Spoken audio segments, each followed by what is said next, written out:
Hello everyone and welcome back to my channel. 1 year ago, I started my journey on YouTube. My LEGO castle collection was fairly small.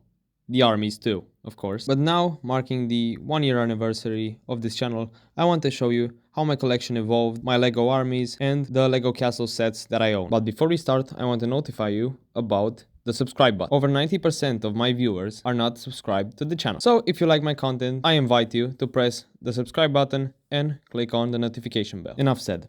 Let's start with the LEGO Black Falcon Knights, which are my favorite faction. The reason for them being my favorite faction is their unique heraldry, and on a more personal level, the medieval blacksmith was the reason I came back to LEGO Castle. Their numbers increased. I only had 5 when I started, but now I divided them into groups. First group is the leading figures of the Black Falcon army. In the middle we have the Black Falcon King. The face print and the hair comes in a beautiful combo. Although he may look simple, it is one of my favorite figures. That's why I use it as a profile picture. Up next are the officers and his army. On the left we have the Marshal, which has shoulder guards and a tournament helmet with a black feather, and he has a mace. On the right we have the infantry commander that has this one-sided shoulder guard and this very cool helmet, which I don't know how they are called, but I'll call it a beaked helmet, and has this cool warhammer that he uses, which completes the character a lot. Up next is the commander of the cavalry, which is very underdeveloped, but I'm trying. There's nothing so special about it. It's just the knight from the medieval blacksmith with her halberd and her cool hairpiece and the face print, but I gave her a horse with this amazing tabard, and it looks quite nice. And the ranger captain is the CMF of the Black Falconer from 2023, and the design holds on very well. Next we have the archers, which I haven't changed a lot since the last video covering the lore of the Lion Knights and the Falcon Knights. I want to make them more immersed into the medieval scenery. I don't know how, but I'll update you in another video. For now, they use the standard design of the Falcon army, but notice that they have black helmets because in the Black Falcon army only the elites use the silver ones, while the lesser infantry uses the black ones, because the Falcon Kingdom is the only one with active conscription into their army, unlike the Lion Knights, which use a system based on mercenaries. For the next part we have the spearmen, because they had to fight with the cavalry of the Lion Knights, and with what better ways to fight cavalry without spears. Of course. They look very standard, I know. I'll try to make them a bit more interesting, such as adding bandanas or capes. And yet, these are the spearmen of the Black Falcon army. And now we have the swordsmen that face the same problem of the Black Falcon spearmen, being very uniform. The uniformization of this army is because they have larger numbers and they have ranks that they use. That's why in my head armies need to look uniform, but maybe I'll change them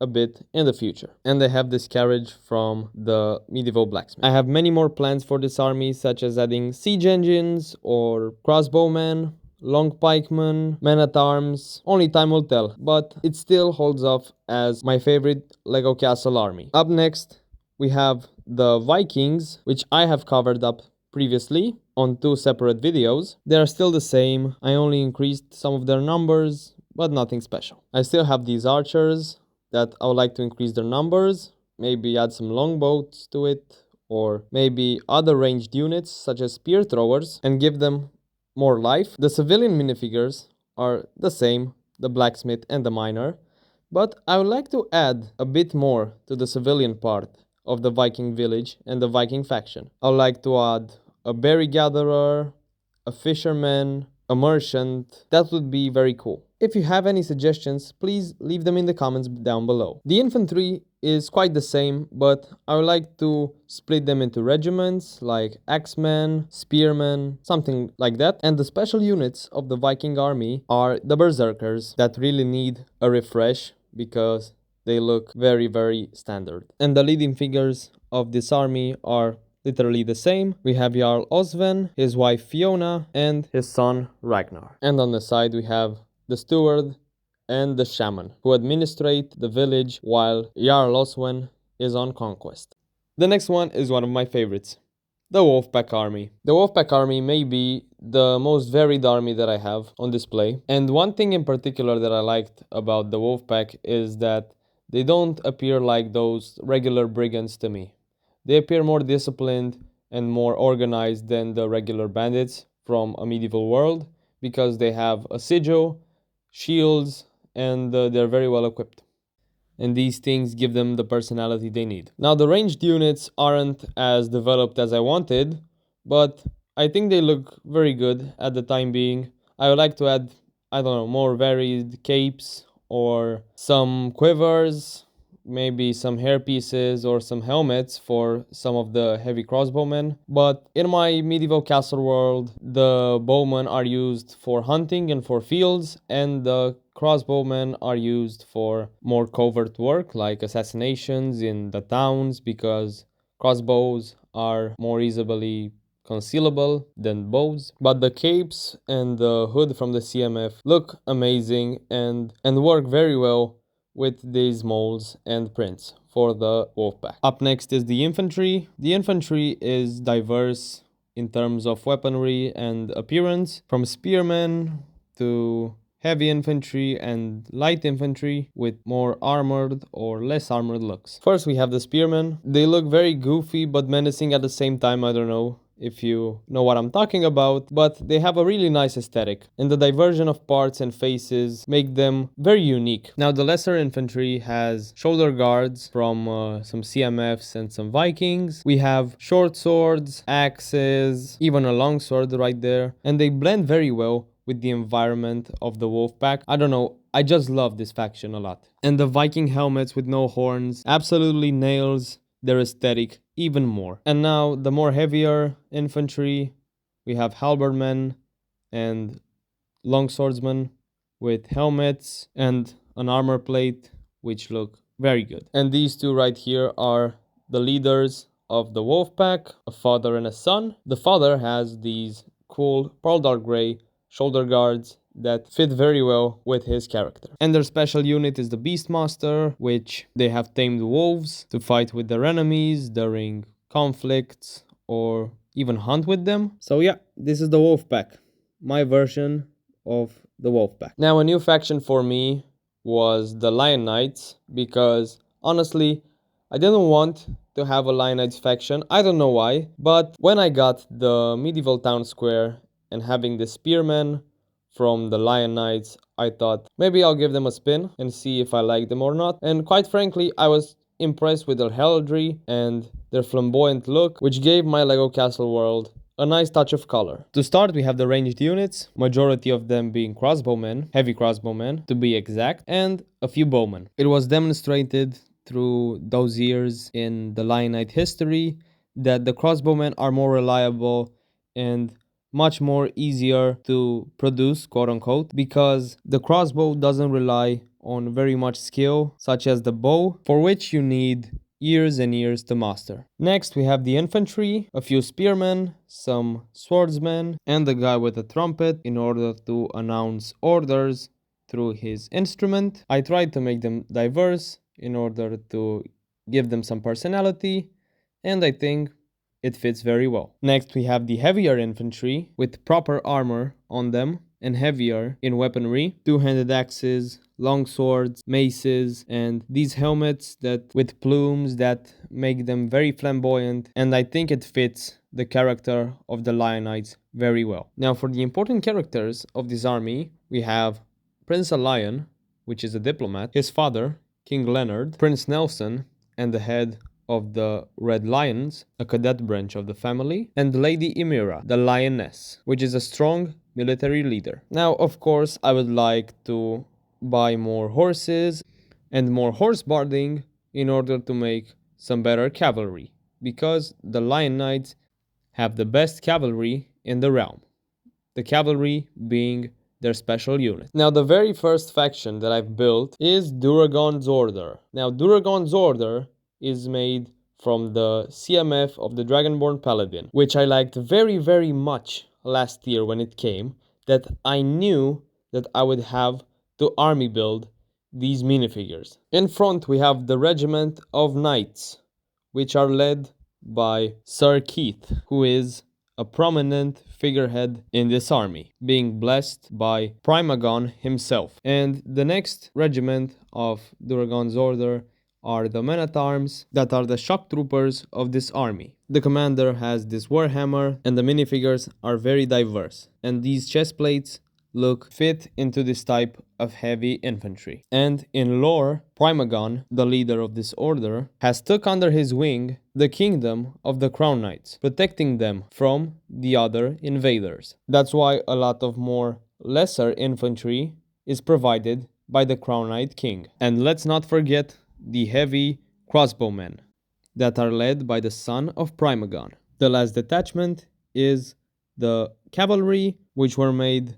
on the very last moment before uploading the video about Duragon's order. And to my surprise, they complete this army. And this is one, if not my favorite, custom army. And now, to keep it in theme with the dragon factions, we have the Green Dragon faction of LEGO Kingdoms, which I was inspired by Goldfire and Rio bricks to make this army and give it a more forest naturalistic vibe to it. That's why the flag bearer is in this style. Here we have the heavy infantry that is very diverse and have a very powerful personality to them. The horsemen, who use this type of halberd built with the axe piece from the dwarf barbarian on a pearl dark gray spear and extended it with a hilt. And now the more special characters are these two right here. We have a dwarf and a tiefling sorcerer who complement the ranks of this army. And here is the king and his right hand man, looking very good in this dark green theme. And I also build them a supply cart carrying food, weapons, and tools with it. And now my signature for this army is their allegiance with the forestmen, which I call the guardian of the forests, because in my lore, the green dragons are worshipping the forest dragon and tend to have a connection with the dark green forest. Not only that, but employing the forestmen as the protectors of the roads and the villages near their castles. And I would also like to expand the forestmen. That originally I didn't want to army build the forestmen, but coming up with this idea was a game changer on the view of this faction. Now, another faction that is kind of combined is the Red Dragon faction, that use this Ninjago snake warriors that I portrayed as dragon cultists. Because of their unique designs and those bare chests and unique weapons make them ideal for a cultist branch of the Red Dragons. I gave them some goblin swords, some bone weapons, even those stand bows to stand like a more bona fide design, and they look pretty good and make the lore of the Red Dragons more immersive. Now for the Red Dragons, I used some vermilion from Ninjago, and I know there aren't many, but they have a very strong personality with them, a more demonic, more dark aesthetic of the dragon factions. I really tried to make them more diverse, and I don't know if I nailed it, but they look very good to me. This is the infantry. They use a lot of different weapons, from maces, axes, halberds. That black spear looks amazing. And built a custom flag with the red dragon from the D&D series, and it looks amazing.